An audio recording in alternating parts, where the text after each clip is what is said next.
हम शोएब के पास चलेंगे। शोएब उस जगह पर मौजूद हैं जहां पर ये ब्रिज राज उत्सव चल रहा है। शोएब, यहीं पर प्रधानमंत्री को पहुंचना है और यहीं से पीएम साधने की कोशिश करेंगे, न सिर्फ 2024 के लिहाज से अपने सनातनी वोटर्स को, बल्कि राजस्थान चुनावों पर भी इसका किस तरीके से असर पड़ेगा, जरा दिखाइए तस्वीरें।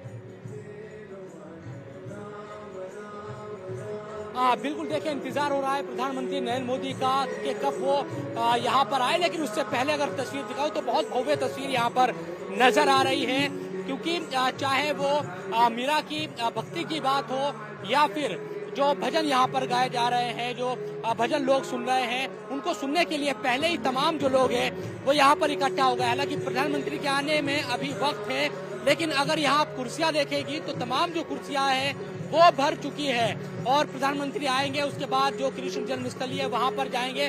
लेकिन आपको नजर आएगा पीछे तक पूरे पंडाल में जो रेलवे यहाँ पर ग्राउंड का पंडाल है वो इसी तरह से भरा हुआ नजर आ रहा है और भगवान कृष्ण की भक्ति में रमा नजर आ रहा है। और यहाँ पर चाहे उत्तर प्रदेश सरकार की बात करते हैं तो उनके जो लोग हैं वो भी यहाँ पर पहुंचे हुए हैं और पूरी तैयारियां यहाँ पर की गई है। इसके साथ साथ पहले ही ऐलान किया जा चुका है कि मीराबाई के क्योंकि 525वीं जयंती है, इस मौके पर एक सिक्का जारी किया जाएगा 525 रुपये का और 4 धातुओं से वो बना हुआ है। इसके अलावा हेमा मालिनी के जो नृत्य नाटिका है उसकी प्रस्तुति होगी। प्रधानमंत्री यहाँ पर एक भाषण भी देंगे, लोगों को खिताब करेंगे और उस भाषण पर सबकी नजर बनी रहेगी कि दरअसल भगवान कृष्ण की नगरी से आज किस तरह की जो बातें हैं प्रधानमंत्री के द्वारा कही जाती है। और इस तरह से आप लगातार कह रहे हैं कि इसका एक राजनीतिक एंगल है, क्योंकि मीराबाई राजस्थान की बेटी है और राजस्थान में आज चुनाव प्रचार 5 बजे थम जाएगा और 5 बजे जैसे ही चुनाव प्रचार थमेगा उसके बाद इसी पंडाल में प्रधानमंत्री नरेंद्र मोदी का भाषण होगा। उससे पहले जो हेमा मालिनी है वो नृत्य नाटिका प्रस्तुत करेंगी।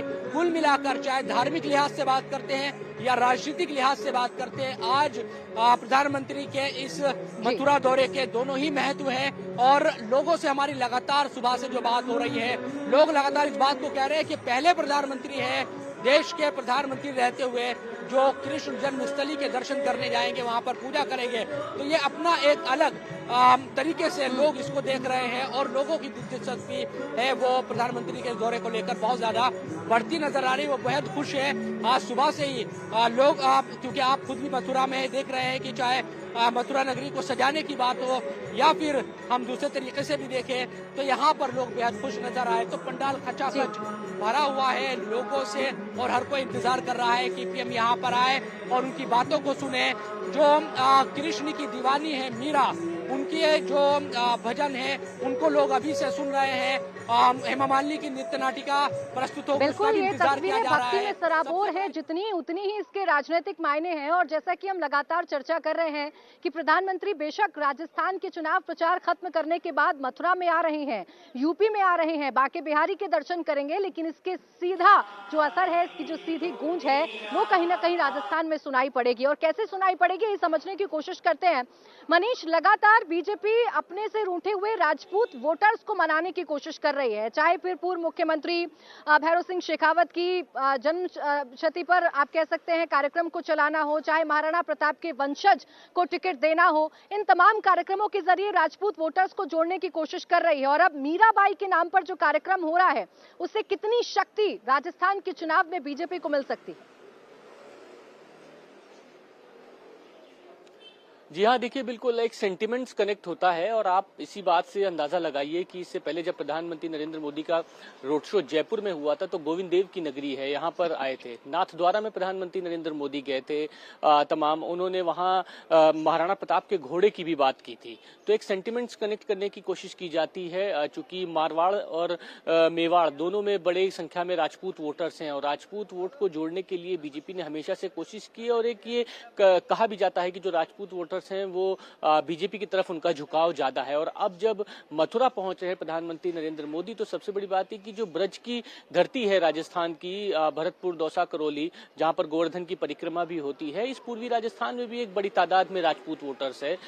निसंदेह है कि जो ये लोग हैं वो वहां पर प्रधानमंत्री नरेंद्र मोदी को सुनने के लिए जा रहे हैं। तो इस बार के चुनाव में आप देखिए प्रधानमंत्री जहां जहां गए, स्पेशली उस इलाके की जो कास्ट पॉलिटिक्स है उसकी कनेक्टिविटी बहुत जबरदस्त जबरदस्त हुई है और एक सेंटिमेंट्स जागे हैं लोगों के अंदर। और यही वजह है कि आप चाहे जयपुर का रोड शो देख लीजिए, नाथद्वारा की सभा देख लीजिए, चित्तौड़गढ़ की सभा देख लीजिए, बांसवाड़ा डूंगरपुर जो ट्राइबल एरिया है वहां की सभा देख लीजिए। जब वहां पे जाते हैं तो वहां का एक नारा होता है, उसके बारे में नाम लेते हैं, वहां के जो इष्ट देवता है उसके बारे में नाम लेते हैं। प्रधानमंत्री नरेंद्र मोदी का जब पहला दौरा, जब मुझे याद है कि तैयार हो रहा था जयपुर का, तब यह भी हुआ था कि गोविंद देव जी जाएंगे, लेकिन जयपुर के इष्ट देवता है गोविंद जी, लेकिन वहां पर आए, उन्होंने वहीं से दरवाजे से ही प्रधानमंत्री नरेंद्र मोदी ने मत्था टेका। और अब जब चुनाव प्रचार खत्म हो जाएगा तो मथुरा जा रहे हैं, तो आप एक सेंटिमेंट्स देखिए कि कितनी कनेक्टिविटी कितनी जबरदस्त है, क्योंकि ब्रज के क्षेत्र के जो लोग हैं वो गोवर्धन की परिक्रमा करते हैं। करौली में श्री कृष्ण जी का बहुत बड़ा मंदिर है। मथुरा से लेके गोवर्धन, करौली, जयपुर के गोविंद देव जी चरण मंदिर, ये एक पूरी, जब कोई जाता है श्री कृष्ण मंदिर के दर्शन करने के लिए तो ये पूरे मंदिरों के दर्शन करके ही लौटता है अपने आप में, तभी एक पूरी दर्शन माने जाते हैं। और अब जयपुर के बाद जब प्रधानमंत्री नरेंद्र मोदी मथुरा पहुंच रहे हैं और तो पूर्वी राजस्थान का ये एक हिस्सा, एक सेंटिमेंट्स कनेक्ट करेगा। और ये वजह है, जो कुछ लोग जो से हमारी बातचीत हो रही थी फोन पे, तो बता रहे थे कि हम प्रधानमंत्री नरेंद्र मोदी को सुनने के लिए मथुरा जाएंगे, क्योंकि हमें तो गोवर्धन की हम परिक्रमा करते हैं, मथुरा में श्री कृष्ण के हम भक्त हैं, और जब प्रधानमंत्री वहां पर आ रहे हैं तो उनके लिए बड़ी खुशी की बात है। तो उसका एक नैरेटिव राजस्थान के चुनाव में, पॉलिटिकल सिनेरियो में एकदम फिट बैठता है। और बिल्कुल, देखिए ये नैरेटिव चलाने की कोशिश तो की जाएगी, और इस नैरेटिव का कितना फायदा मनीष पहुंचेगा आने वाले चुनावों में तो 3 दिसंबर को जब नतीजे आएंगे तभी पता चल पाएगा। लेकिन फिलहाल अगर बात करें मीराबाई की, तो राजस्थान से कनेक्शन है। पाली जिले में इनका जन्म हुआ था, राठौर राजपूत परिवार में इनका जन्म हुआ था, और आज मीराबाई जन्मोत्सव कार्यक्रम में प्रधानमंत्री नरेंद्र मोदी अगर शामिल होने के लिए आ रहे हैं तो आप समझ सकते हैं कि सीधा जो कनेक्ट है वो राठौर राजपूताना जो परिवार है उनसे प्रधानमंत्री नरेंद्र मोदी साधने की कोशिश करेंगे। राजपूत वोटर्स का कितना दबदबा है या कितनी हैसियत है राजस्थान में, महज 7% है इनकी संख्या, लेकिन जितने भी चुनाव होते हैं उसमें से तकरीबन 14 से 15 विधायक राजपूत समुदाय के चुनकर आते हैं। इसी से आप अंदाजा लगा सकते हैं कि राजस्थान में राजपूत वोटर्स का कितना दबदबा है। और मीराबाई के जरिए न सिर्फ वो अपने सनातन वोटर्स को साधेंगे, पहले प्रधानमंत्री ऐसे देश के बनने जा रहे हैं पीएम मोदी जो कान्हा की नगरी में आकर श्री कृष्ण जन्मभूमि में दर्शन पूजन करेंगे, तो एक तरफ सनातन सेंटिमेंट को जोड़ेंगे और खासकर राजपूत वोटर्स को अपने साथ जोड़ने की जो कोशिश है वो कहीं ना कहीं प्रधानमंत्री नरेंद्र मोदी की तरफ से की जाएगी।